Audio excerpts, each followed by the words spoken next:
Hello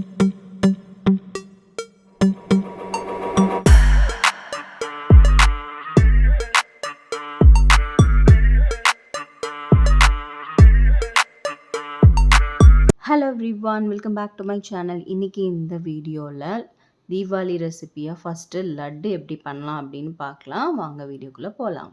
ரொம்ப சிம்பிளான ingredient வச்சு சூப்பரான லட்டு பண்ணிடலாம். எப்படின்னு பார்க்கலாம். நான் அதுக்கு வந்து 1 கப் கடலை மாவு எடுத்திருக்கேன். அதில் கொஞ்சமாக ஃபுட் கலர் ஆட் பண்ணிக்கிறேன். நான் வந்து எல்லோ கலர் ஆட் பண்ணியிருக்கேன். அதை நல்லா மிக்ஸ் பண்ணி விட்டுக்கலாம். இந்த மாதிரி நல்லா மிக்ஸ் பண்ணதும் நம்ம வந்து தண்ணி ஆட் பண்ணிக்கலாம். நம்ம வந்து 1 கப் கடலை மாவு ஆட் பண்ணியிருக்கேன். அதுக்கு வந்து 3/4 கப் வந்து தண்ணி ஊற்றணும். நான் வந்து கொஞ்சம் கொஞ்சமாக ஊற்ற போகிறேன். இது வந்து 1/4 கப் மெஷர்மெண்ட் கப்பில் வந்து நான் ஊற்றிட்டுருக்கேன். First 1 cup ஊற்றினேன். தென் வந்து கட்டிப்படாமல் 2வது கப் ஊற்றிருக்கேன். தென் வந்து 3வது கப்பையும் நான் வந்து ஃபுல்லாக ஆட் பண்ணிட்டேன். இப்போ பார்த்தீங்கன்னா கன்சிஸ்டன்சி வந்து இந்த மாதிரி இருக்கணும். ஸோ இப்போ வந்து பேட்டர் வந்து ரெடி ஆகிடுச்சு. இப்போ வந்து எண்ணெய் வந்து நான் வந்து சூடு பண்ண போகிறேன். பொரிக்கிறதுக்கு தேவையான அளவு எண்ணெய் வந்து எடுத்துக்கலாம். இந்த மாதிரி ஒரு கரண்டியும் நான் எடுத்துக்க போகிறேன். இதில் போட்டு தான் நம்ம பூந்தி மாதிரி பொரித்து எடுக்க போகிறோம். எண்ணெய் வந்து நல்ல சூடில் இருக்கணும். ஸோ வந்து மீடியம் ஃப்ளேமில் வச்சுக்கலாம். நல்லா சூடானதும் பேட்டரை ஊற்றினதும் அது வந்து எழும்பி வரணும். அப்போ தான் அது வந்து நல்ல சூட்டில் இருக்குதுன்னு அர்த்தம். ஸோ வந்து இப்போது அது எலும்பி வந்து தான் டெஸ்ட் பண்ணி பார்த்துட்டு நான் வந்து எல்லாத்தையுமே ஊற்றிக்கிறேன். இந்த மாதிரி எல்லாமே பொரித்து எடுத்துக்கலாம். இந்த மாதிரி ஒரு பேட்சாக வந்து நான் வந்து பொரித்து எடுத்துக்க போகிறேன். ஃபஸ்ட்டு பேட்ச் வந்து ரெடி ஆகிடுச்சு. இது வந்து எடுத்து வச்சுட்டேன். இப்போ பார்த்திங்கன்னா செகண்ட் பேட்ச் எல்லாத்தையுமே போட்டு எல்லாம் பொரித்து எடுத்து வச்சுட்டேன்.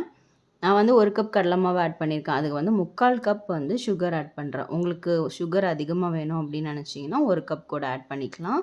அதில் வந்து ஒரு கம்பி பதம் வந்ததும் நம்ம வந்து ஃப்ரை பண்ணி வச்சுருக்கிற பூந்தி ஆட் பண்ணிக்கலாம். அது கூடவே ஒரு ஏலக்காய் கொஞ்சமாக நெய்யும் ஆட் பண்ணிவிட்டு மிக்ஸ் பண்ணி விட்டுக்கலாம். நான் வந்து மிக்ஸி ஜாரில் ஆட் பண்ணி அதை ஒரு கிரைண்ட் பண்ணி எடுத்துக்கிறேன்.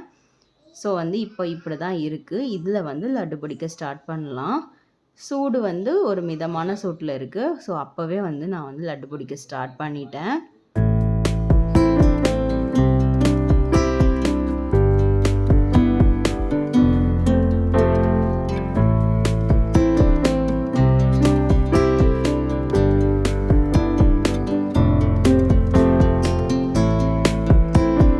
இப்போ நான் எல்லா லட்டையுமே பிடிச்சி முடிச்சாச்சு. டெக்கரேஷனுக்காக மேலே ஒரு முந்திரி பருப்பு வச்சுருக்கேன். ரொம்ப சாஃப்டாக சூப்பராக வந்து லட்டு வந்து ரெடி ஆகிடுச்சு. இந்த தீபாவளிக்கு நீங்களும் ரொம்ப சிம்பிளாக இந்த லட்டு ரெசிபியை வந்து ட்ரை பண்ணி பாருங்கள்.